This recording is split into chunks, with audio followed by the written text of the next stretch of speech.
বালিরঘাট থেকে মহিলার অর্ধমৃত দেহ উদ্ধার। বালিরঘাট থেকে মহিলার অর্ধমৃত দেহ উদ্ধার ঘিরে ব্যাপক চাঞ্চল্য লাভপুরে।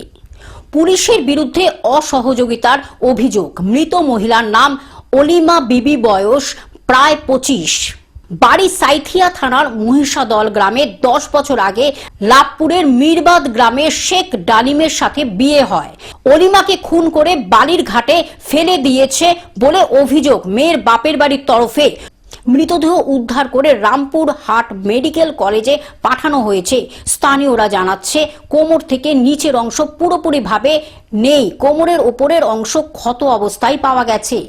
দুপুর দিকে আমরা শুনলাম যে মারা গেছে। তারপর আমরা এখানে লাশ এসেছে বলে রটিয়েছিল বলে এখানে আমরা দেখতে এসেছি যে লাশ এসেছে নাকি। তারপর এসে পুলিশকে জিজ্ঞাসা করা উল্টো পাল্টা বলে তারপর আমরা বড়বাবুর সঙ্গে যখন দেখা করি, বড়বাবু বলে যে আমরা লাশটা পোস্টমর্টম করার জন্য রামপুর হাটে পাঠিয়েছি। বীরভূমের লাভপুর থেকে Kartik Bhandari report, globe news. এখন থেকে গ্লোব টিভি দেখুন আপনার স্মার্টফোনেও। গুগল প্লে স্টোর অথবা অ্যাপল স্টোর থেকে ডাউনলোড করুন গ্লোব টিভি লাইভ অ্যাপ। এছাড়া জিও টিভি অ্যাপ থেকে দেখুন গ্লোব টিভি লাইভ।